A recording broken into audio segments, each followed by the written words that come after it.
This conference will now be recorded. Okay, so good morning, everybody. Once again, thank you, Ness, for the beautiful breakfast this morning. It's well, thanks to all who did the bringing. Okay, yes, okay. Parsha Miketz is a page 222. Interesting. Page 222. It is an action-filled parsha. And we'll see that there are many interesting points to bring out over here. Let's see how many of them we could hit upon. We begin, Vayhi Miketz Shnatayim Yamim Uparo Cholem. And it was at the end of 2 years, very top. Uparo Cholem, and Paro dreamt.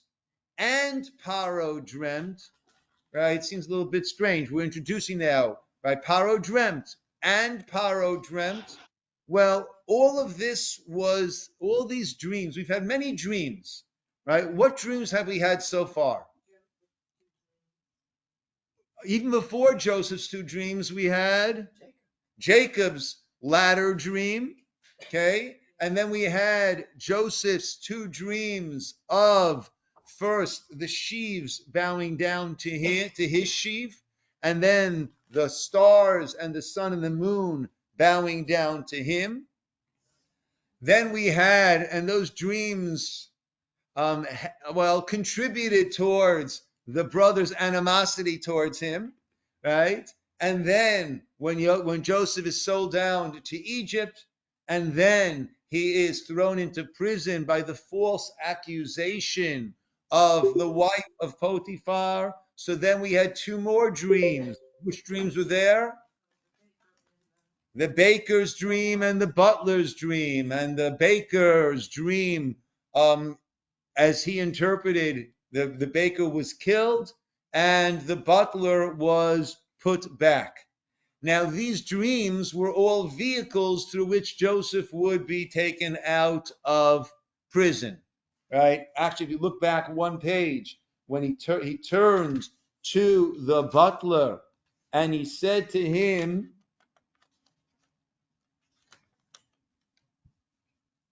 actually, turn about 2 pages, page 218, the very last verse, verse 14.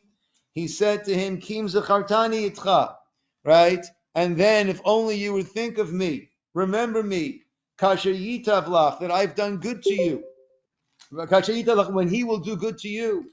V'asita ne'medi chesed, and do to me chesed, v'his kartani, mention me to Paro, v'hot seitani, and get me out. Min habayit hazeh, get me out of this bayit.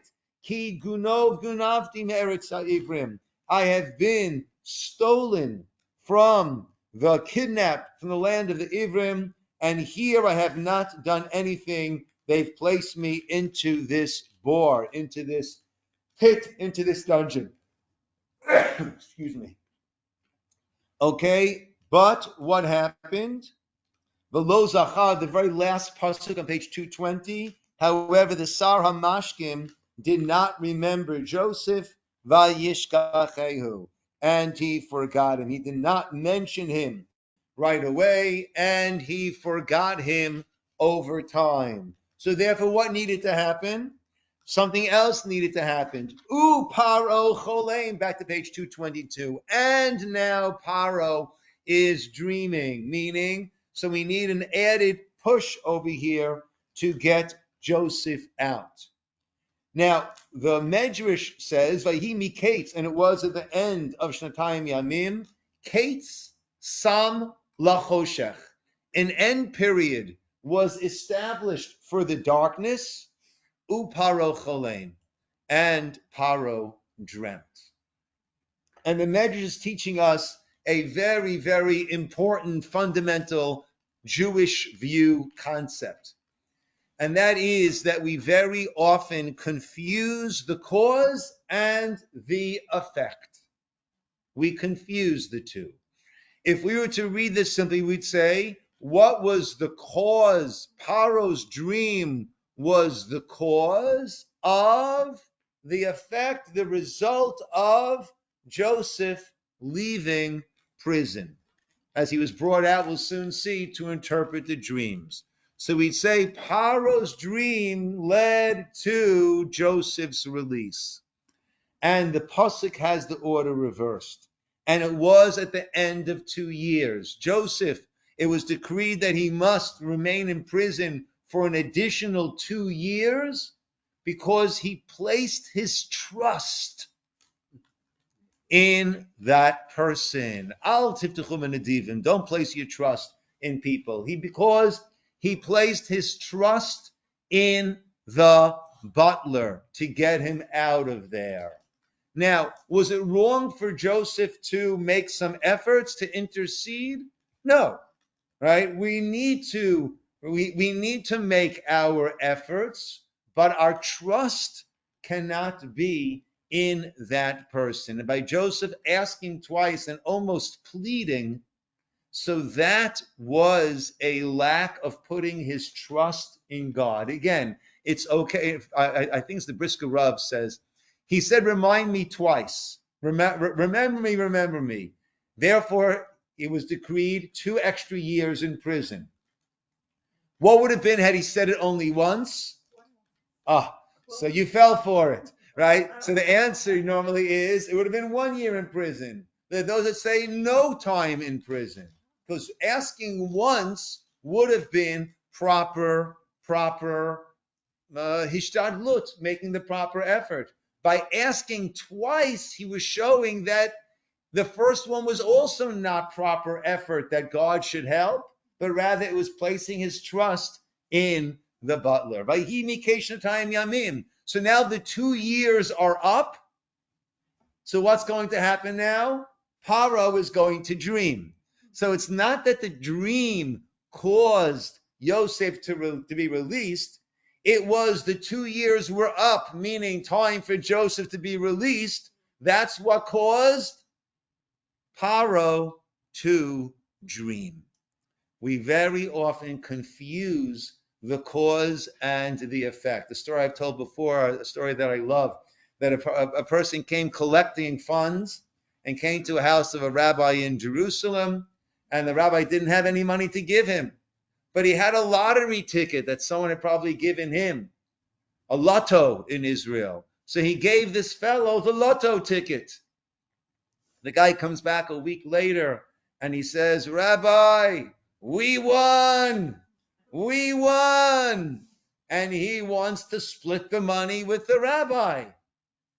And the rabbi said, I don't understand. He said, no, Rabbi, you gave me that lottery ticket, right? That was your ticket. And it won, right? That could have very well been your money. The least I can do is to split it with you. And the rabbi says, I don't understand. He said, no, Rabbi, the lottery ticket. And he said, it's not a lottery ticket that makes a person wealthy. God decides to give someone wealth or not. Now, if you had the lottery ticket, God said, okay, we'll go that way, right? And therefore, he sent you the money via the lottery ticket. But it's not the lottery ticket, it's God. Had you not had that lottery ticket, then he would have found another way. There are many ways that God has. He's very, very creative, right? There are many ways he could figure out how to get you this, whatever it was, this 10,000 shekel. It was meant for you. It was not meant for me. We confuse the cause and the effect. We think the lottery ticket made the person wealthy. No, the person was supposed to become wealthy, and therefore it happened via the lottery ticket.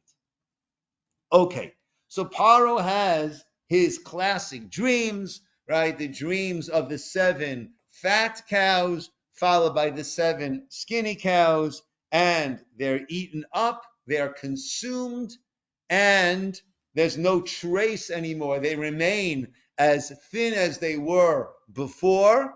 Wouldn't we love that going into a Shabbos, huh? And we could come out just as thin as we were before Shabbos, before the holidays.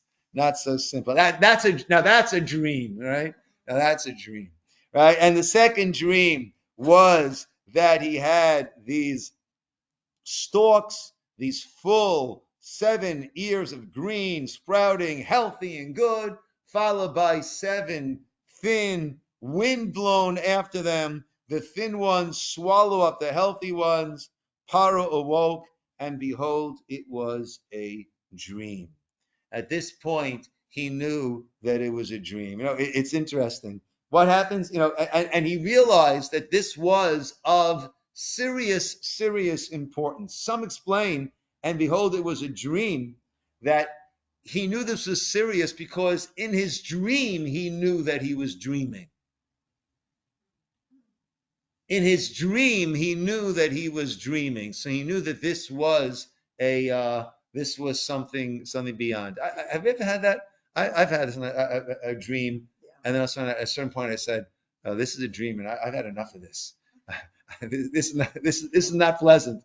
And one wakes up. So Paro knew, right? Interesting. What did Paro do after the first dream? He went back to sleep. Right? Paro went back to sleep. Vayishan, he went back to sleep by a chalom shenit, and then he slept again. Right? When Yaakov had his dream, he woke up and said, "Wow, right? I didn't know this was such a holy place. I never would have gone to sleep." Right? When Shlomo had his dream, right? When he became king, right? He woke up with this vigor of what to do now, right? And Paro, it's all about the snooze button. Right? Great dream. All right. 10 more minutes. Right? Let me see what I can do. Okay. So then what happens? No one can relate. No one can interpret the dream le paro for Paro in a manner that he felt was proper, or he understood that this was meant to be a national or even worldwide affecting dream. If he had this dream and no one could explain it to Paro, no one explained it to him in a way that it was a national event. What happens then? This Sar Hamashkim, this butler who did not want to mention Joseph to Paro, now he's in a bind. He's in a bind. He doesn't want to help Joseph in any way, but if Paro will find out that he the butler and the baker had dreams, and it was interpreted by someone in the prison there, and no one is and he knows that Paro's having these dreams and no one can interpret, and he's not going to tell Paro about this fellow. He knows that he has to speak up. So what does he say on the bottom of page 222? Et chata'ai ani maskir hayom. My sins I'm going to mention today. I didn't want to bring up the sin that had him thrown into prison. It was an ugly episode in his life, right? There was the fly that landed in the cup, according to the Medrash, and he was thrown into prison. I hate to bring that up. However, my sins I will mention today, the plurality of the sins. Either it's the actual event that led to his imprisonment and my not having spoken about it beforehand, or he's like saying anything against you is like a tremendous, tremendous sin. Sins, you were angry, you put me into the prison, I and the baker, page 224, and we both dreamt, and each of us dreamt according to the interpretation of the dream. The sages say we each dreamt our dream and the interpretation of the other's dream, and there with us was a youth, an Ivri, a slave, and we told him our dreams, and he interpreted it, and as he interpreted it, that's exactly what happened. Pasuk Yudalid, verse 14. Vayishlach Paro sent, Vayikra et Yosef, and summons Joseph, Vayaritzuhu min habor, and they rushed him out from the dungeon. However, what does bore also mean? Oh, that's in English. Yeah, well, A pit, a pit, right? Where is that word? In Hebrew,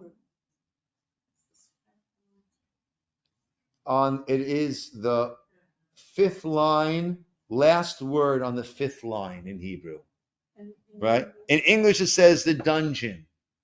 Okay, they would call a dungeon, right? The prison was a bore. It would be subterranean. It would be underground. That's how they would keep their prisoners. But bore also means a pit. And when the brothers sold Joseph, what does it say? They threw him into a bore. Bor rake, ein bomayim.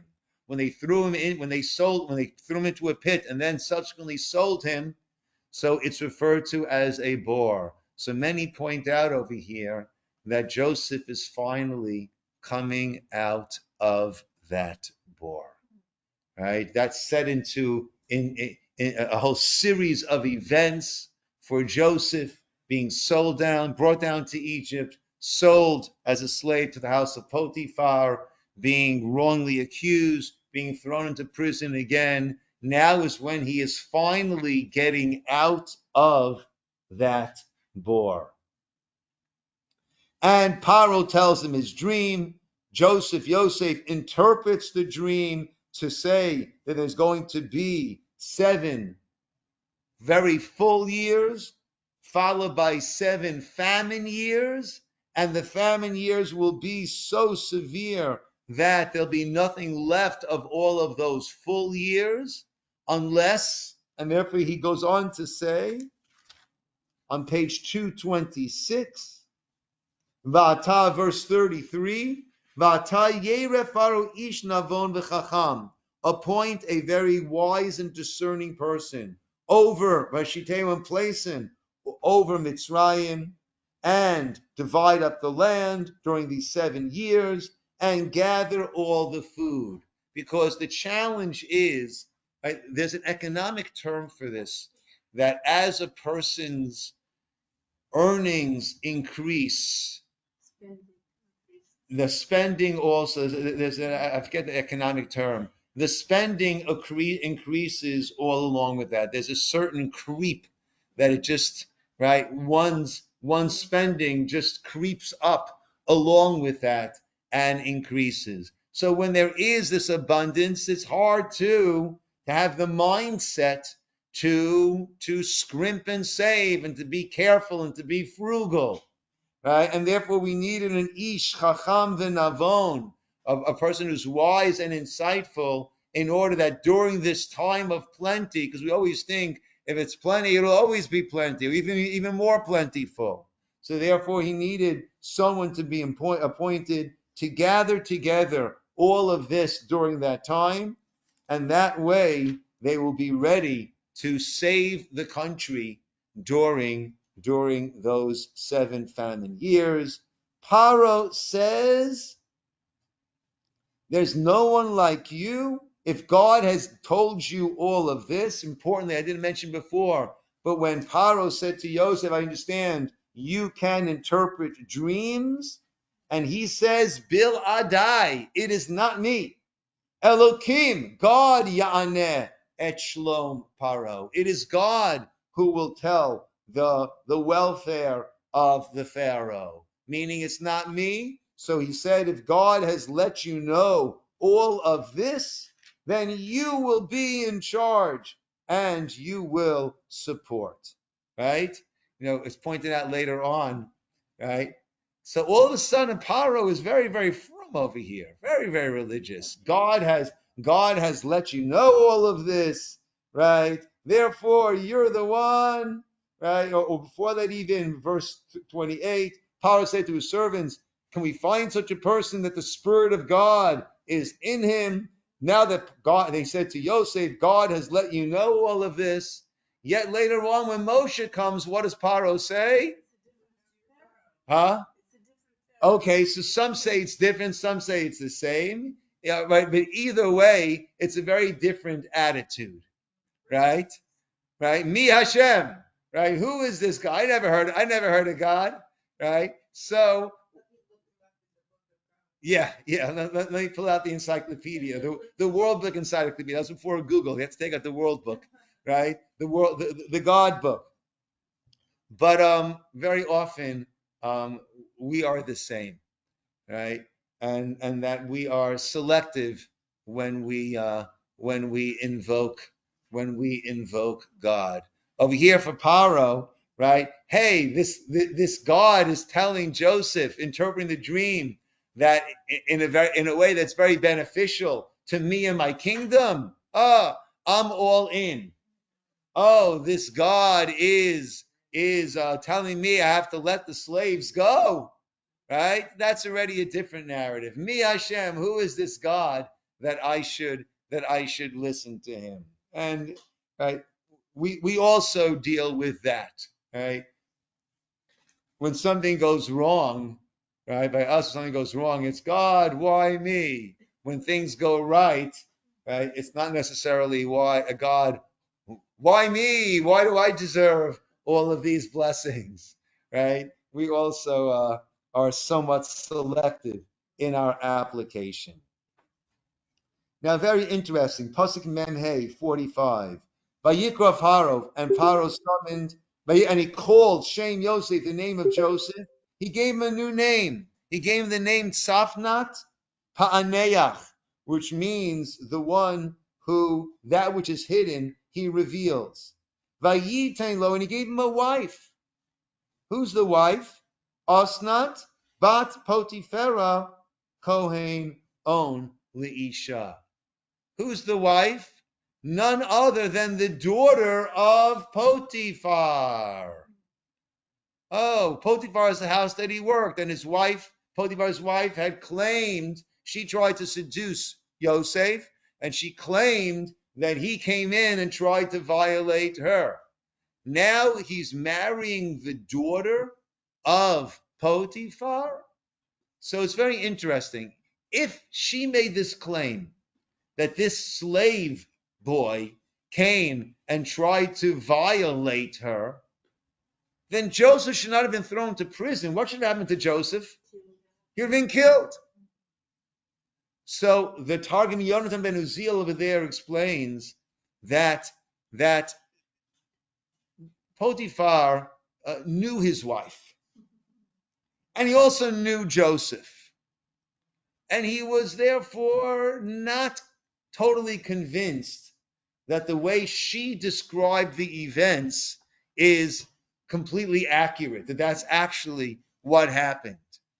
So the Medrash, well, the Talmud Yonasan says that she had his cloak, and she claimed that there was evidence of his intentions on that cloak, and she actually had taken an egg and cracked an egg, a raw egg, and soiled that cloak to make it look like evidence of his intentions, we'll say gently, right?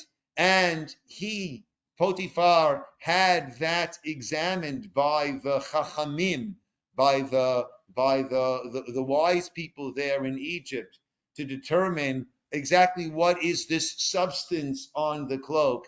And the lab report came back egg. That's what it is. Raw egg is the substance on this cloak. And therefore, he did not have Joseph killed. Rather, he had him imprisoned. He had to, he had to keep his wife happy. He couldn't not do anything, but he knew that it was not true what she had said. Therefore, he was imprisoned and not killed. And now, how could you have this person who was accused of doing such a thing, how could he be elevated to this high position, second in command to the Pharaoh? How can he be elevated to that? So it must be then that something had to be done to show that, in fact, it was a false claim. And the best way to show that it was a false claim would be by that person, Potiphar, giving his daughter to marry Joseph. Obviously, right, if this was a Mrs. Robinson situation, so then he would not have married the daughter over here. Right? It's interesting. There's a famous case. I forget with which Rav it was. Maybe the Chasam Sofer. I forget who it was. This Rav ran a gemach. A gemach is a free, a interest-free loan fund that he would lend out to people who were in need. And a person came to him and borrowed money, and to borrow money, and he lent him the money, and it said, it was a 6-month or 3-month loan. The person had come back and returned the money, right? Actually, a week or so early, and he was busy learning, and he took the envelope and put it into the safe that he was learning, continued his learning. About a week later, he's going over his ledger, and he sees this person owes him the money. The 3 months are up. Completely forgot this person had given him the money. He calls him in, right? And he said, Rabbi, I paid you. I have no recollection. Rabbi, I paid you. So what do you have to do in such a case, right? They have to go to a din Torah, and he was ready to swear, and he swore that he paid back, right? And everyone could not believe that he had the audacity. Everyone could not believe he had the audacity to argue with the rabbi, to claim that he paid back when the rabbi said he didn't pay back. And not only that, but he swore. And this person, I believe, was a tailor, right? And he lost, right? People stopped going to him, right? His life was basically ruined. A few weeks later, a few months later, the Rav takes out that same. Janet, turn off the recording. I'm hearing myself. I know my customers. Basco. So a few months later, the Rav happens to pull out from his bookcase that same sefer that he was learning the day the fellow had returned the money. And out falls an envelope. And he opens the envelope and he sees the exact amount of money, and then it comes back to him. And he calls his tailor to apologize. Please, please, please. And he says, Rabbi, I can forgive you, but my business is ruined. Right? My business is absolutely ruined. Right? And he said, I will go to the shul right now and I'll announce to the whole community that I was wrong and you were right and you had returned the money. And he said, Rabbi, thank you very much. You'll do that. But what's everyone going to say? Everyone's going to say, you felt bad for me that I lost my business. So that's why you're making this announcement. So he said, I have an idea. You have a son of marriageable age. I have a daughter of marriageable age.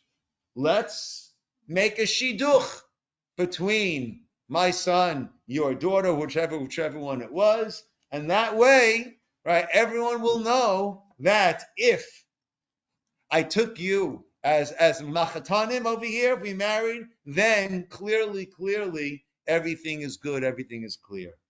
Yosef married the daughter of Osnat bat Potiphar. And he has 2 sons over there. And these names will be important more next week than this week. What are the sons' names? Menashe and Ephraim. Page 230. Why did he name them Menashe and Ephraim? Let's take a look on verse 51 in English. Joseph called the name of the firstborn Manasseh. I don't know, why is it Manasseh, not Menashe? I never know why English does that. For Nashani Elokim et kol amali. God has made me forget all of my hardships. Et kol beit avi, and my father's household. That Hashem Hashani, and this name of the second one he called Ephraim. Ki Ephraim Elokim be'eretz anyi. God has made me fruitful in the land of my suffering. Okay. What happens? The 7 full years pass. The 7 famine years begin. And the Ra'av, the famine, is very, very strong. Page 232, Perek Mem Bet, 42. Yaakov saw Ki Yeshev in Mitzrayim, there were provisions in Egypt. And he said to his sons, Lama titra'u. Why make yourselves conspicuous? Rashi explains, they still had food stuff. Yaakov and his sons were well-to-do. They had food stuff. But lama titra'u, why make yourself seen? And this is something that has plagued us, plagued the Jewish people, and that is conspicuous consumption. Conspicuous consumption. Lama tisra'u. If you're doing well, good. Live life. Enjoy it. But don't, my kids used to say in Hebrew, don't lahashvitz. Right? How would you find lahashvitz? Right? Huh? Brag, yeah.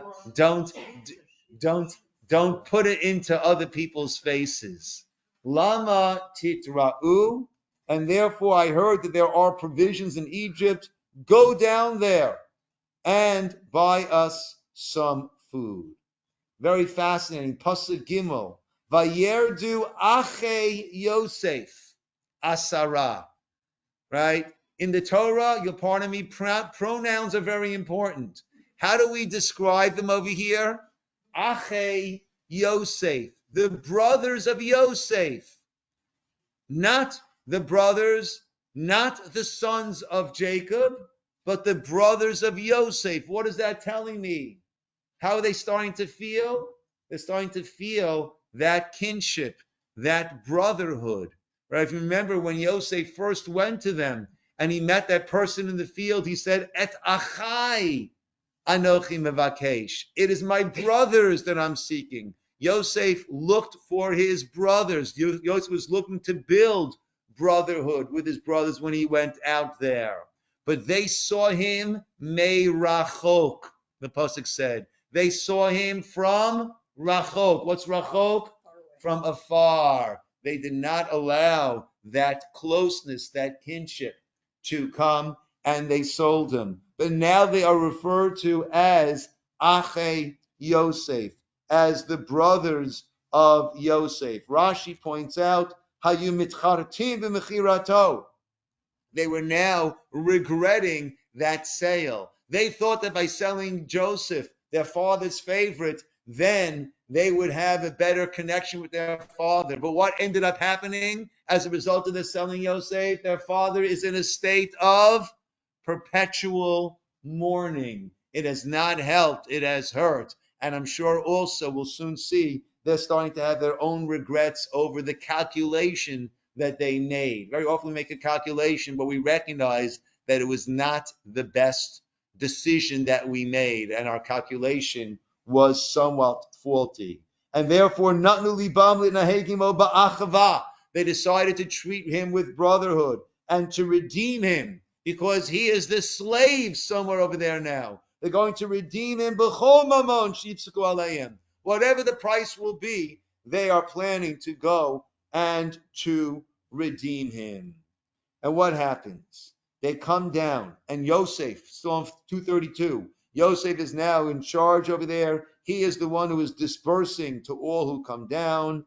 The brothers of Yosef come down again, brothers of Yosef, and they bow down to him. Vayar Yosef et achav v'yakireim. Yosef saw his brothers and recognized them. V'yinaker aleihem. But he acted as a stranger toward them. V'yideber itam kashot. And he spoke harshly to them. And he said to them, Me'ayin batem, from where have you come? And they said, Me'eretz Canaan, from the land of Canaan, stone 232 at the very bottom, the land of Canaan, to buy food. Vayakir Yosef dechav. Yosef recognized them. Vehem lo hiki ruhu. They did not recognize him. Rashi says he left them. They were already older. They had beards. Yosef didn't have a beard. Now he's got a beard. Huh? Huh?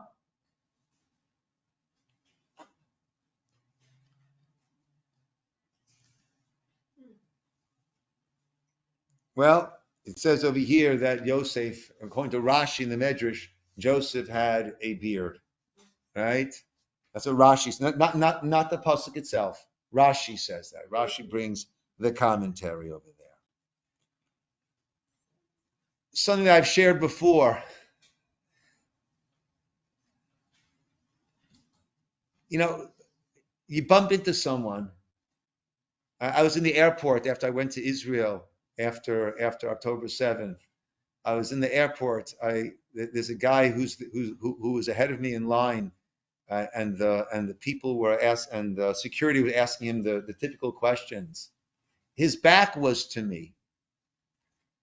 I haven't seen this guy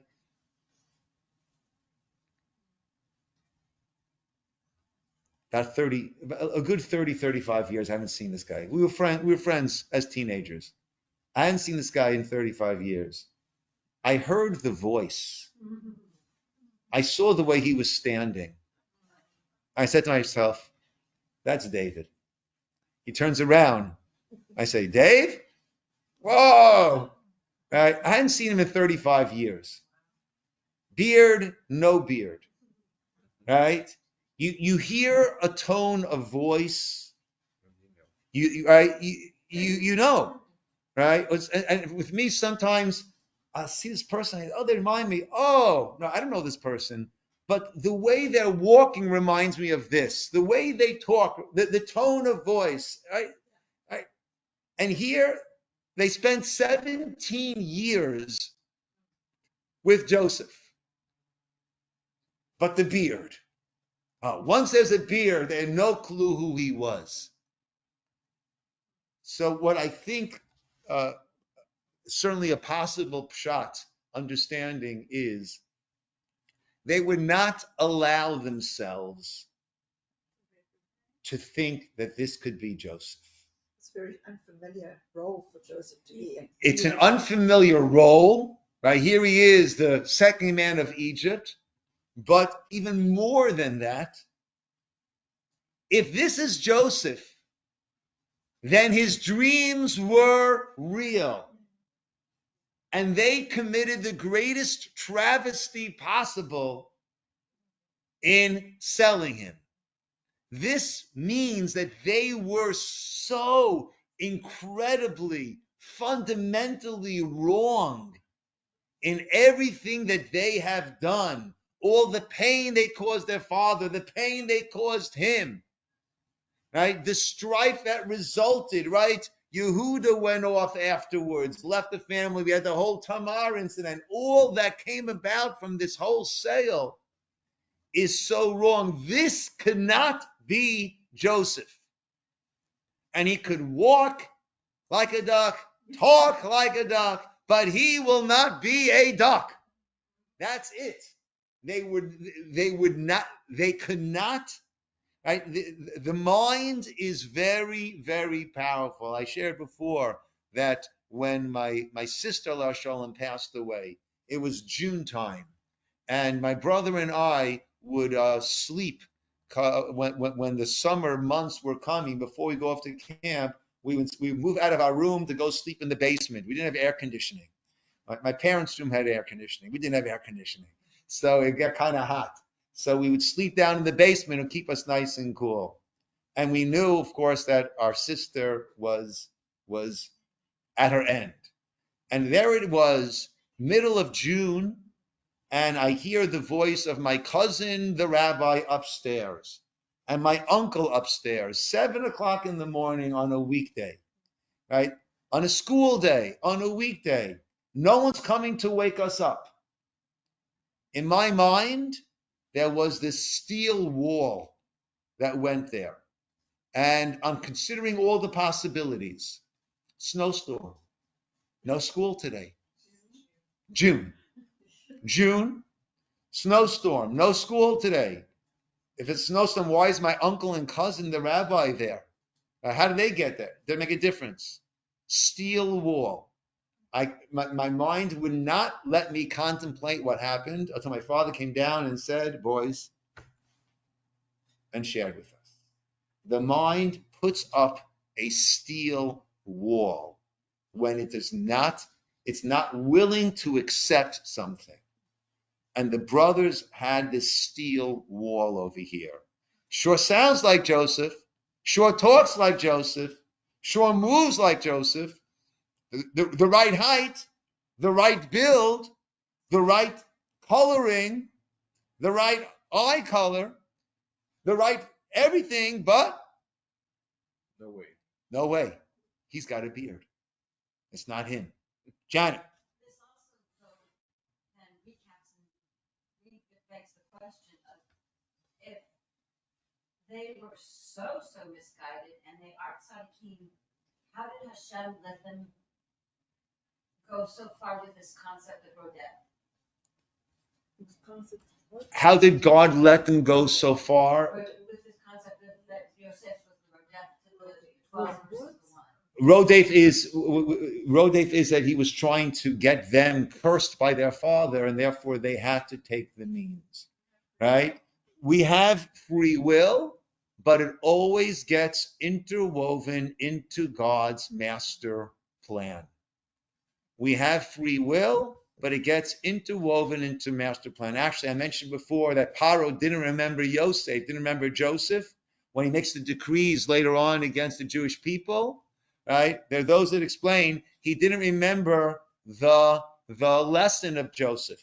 The lesson of Joseph is that no matter what you do, the master plan is going to be fulfilled. And the brothers did everything to stop the master plan of Joseph rising to the top, and they're bowing down to him. But in the end, the master plan is fulfilled. And he thought also, we'll be able to, Paro, the later Paro in Moses' time, in the book of Exodus or Shemot, he forgot Joseph.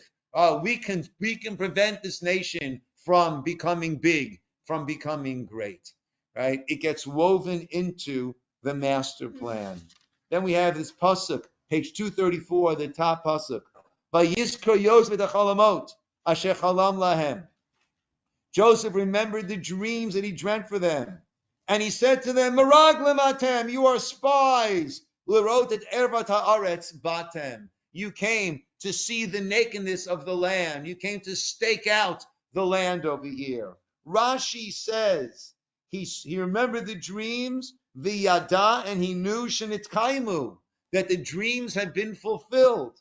Sharei hishtachavulo, because they bowed down to him. So he knew the dreams had been fulfilled. Ramban says, Chas v'sholom, heaven forbid. If he knew the dreams had been fulfilled, then what justification could he have, would he have, for putting the brothers through all that he's about to put them through? On the contrary, Ramban says, an interesting approach, he knew the dreams had not been fulfilled because he understood the dreams were prophecy, and he needed to have first the first dream and only then the second dream. What was the first dream? How many sheaves?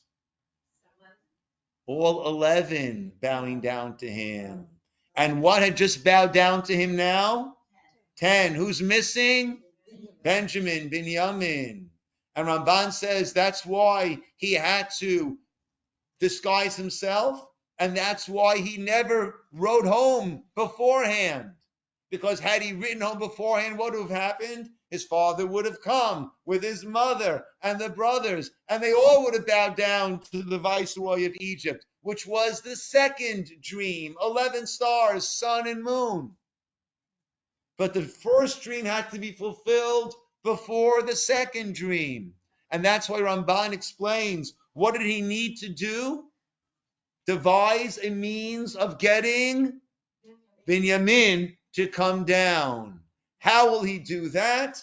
He'll claim that they are spies. Well, what's your story? Oh yeah? Well, verify your story. Your story is you're of 12, one is gone, and one is home. Well, let's see if that's true. Bring the one that's home. So according to Ramban, this whole claim of your spies and bring Benjamin was in order to fulfill the first dream, and only then could he reveal his identity and then have the fulfillment of the second dream. Once he says who he is, then Father will come down and the second dream will be fulfilled. And that's why he claims, and he sends them back right? And then finally, the end of the parsha, Benjamin comes, but he still doesn't reveal his identity. Rambam will need to explain that. Rather, he plants the goblet in Benjamin's sack and hauls them back, but that will already be next week. But according to Rashi, the dreams were fulfilled. If that's the case, so why is he making them crazy over here? Why is he doing all of this? Is he taking revenge against them? So others explain what he's looking to do is show them their error. He wants to bring them around to realizing their error. He claims that they are spies. And there's something called Midah Keneged Midah, which means a measure for a measure.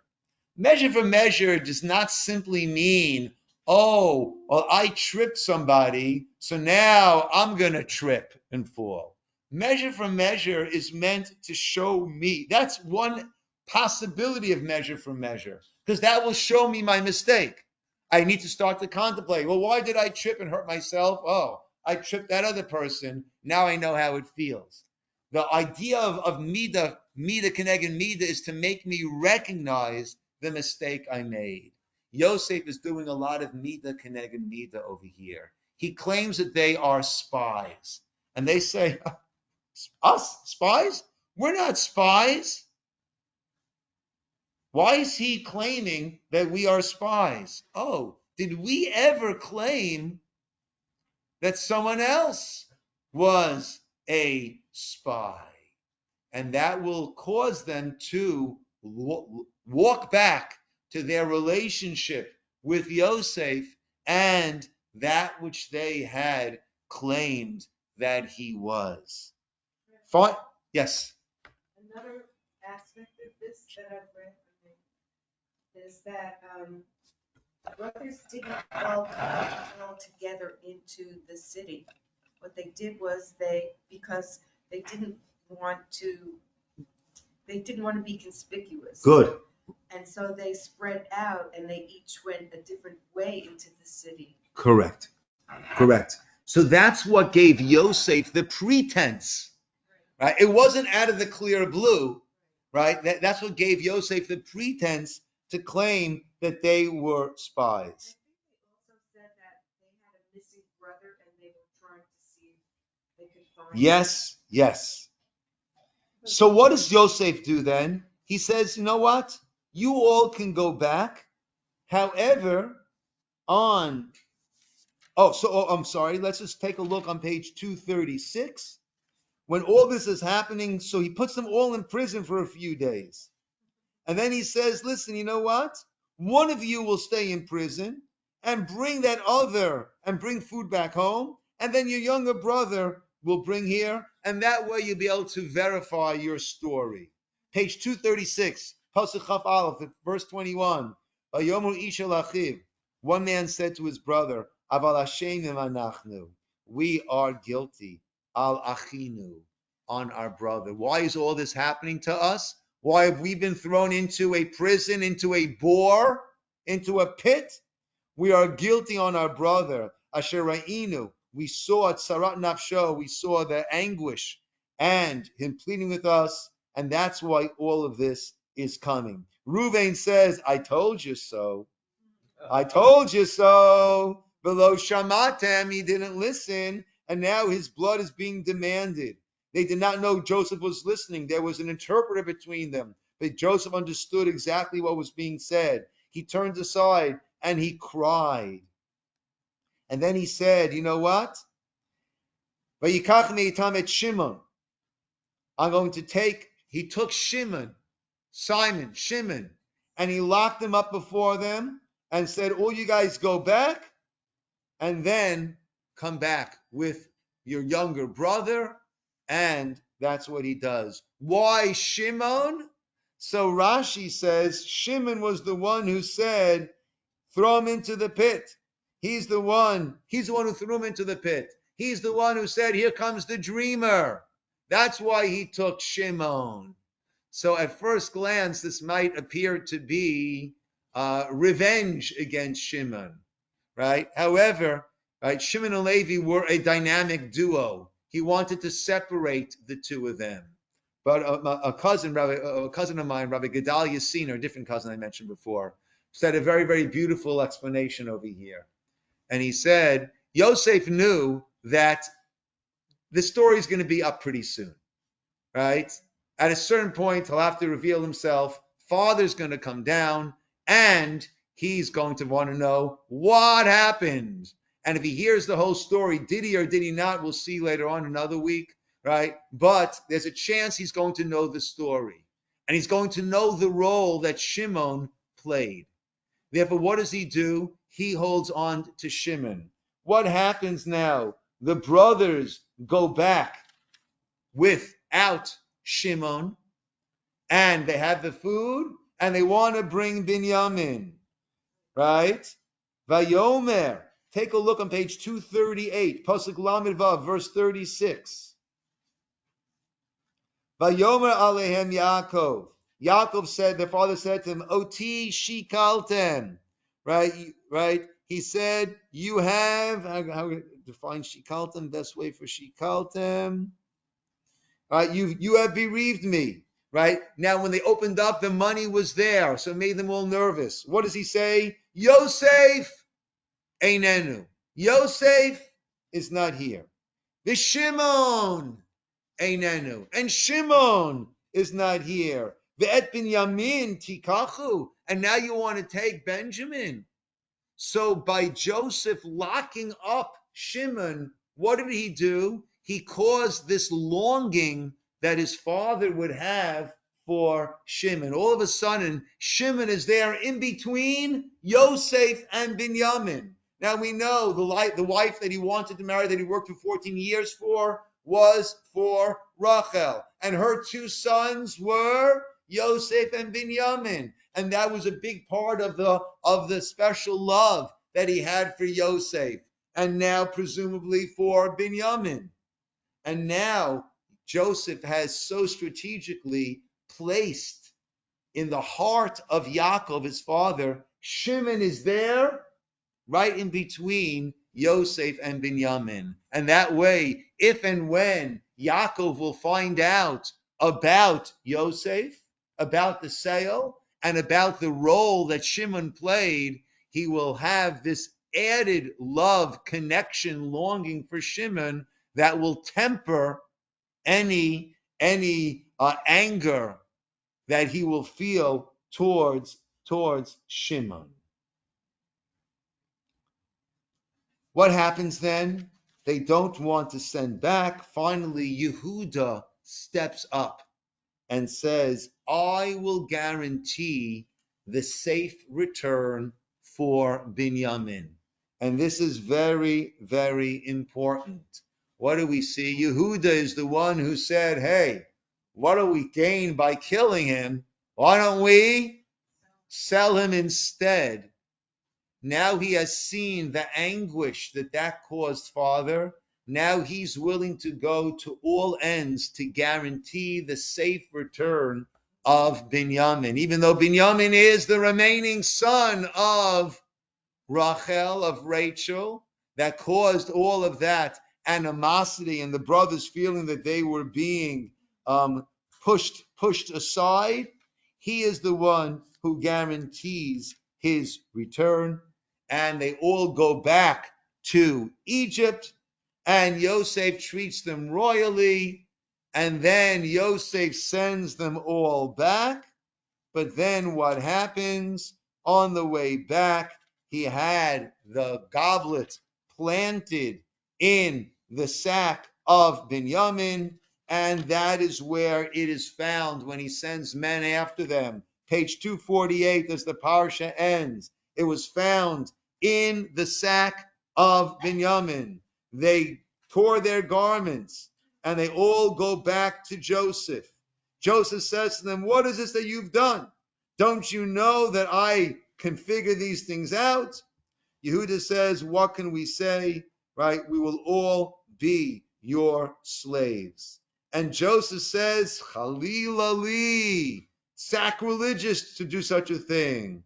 The one in whose sack the cup was found, he will be my slave, and you could go back in shalom to your father. So, according to those that are learning that Yosef is putting them through all of this in order to make them recognize what they had done wrong and to regret it, what Yosef is doing now is creating the perfect storm. The perfect storm is that now you don't have to sell Rachel's son into slavery as he did for me. Rachel's son has stolen. Rachel's son's actions will make him a slave. I'm doing all the heavy lifting for you. It's the perfect storm. Now you can get rid of the other son of Rachel without having to dirty your hands like you did with me. Let's see how they react to this. But according to Ramban, that the reason he did not reveal his identity was simply because he needed the first dream to be fulfilled before the second dream. As soon as Binyamin came down, he should have said, and they all bowed down, first dream in the books, he should have said, Ani Yosef, I'm Joseph, call father, and send them all back and let them come with father, and have 11 stars and sun and moon bowing down. But Ramban explains that no, he was afraid what might happen to Benjamin on the way back.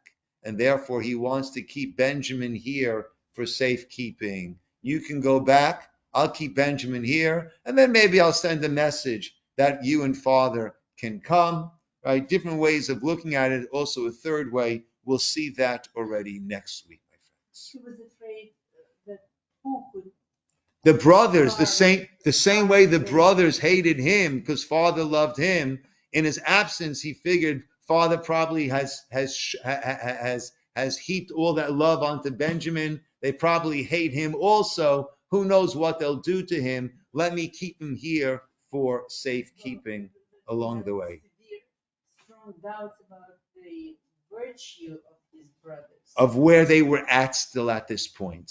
Until next week. By next week, it'll become clarified, right? Well, actually, it wasn't a week for them. It was right away, but we'll have to wait a week till we get to next week's Parsha. Thank you very much. Okay. Yeshkoach, everybody.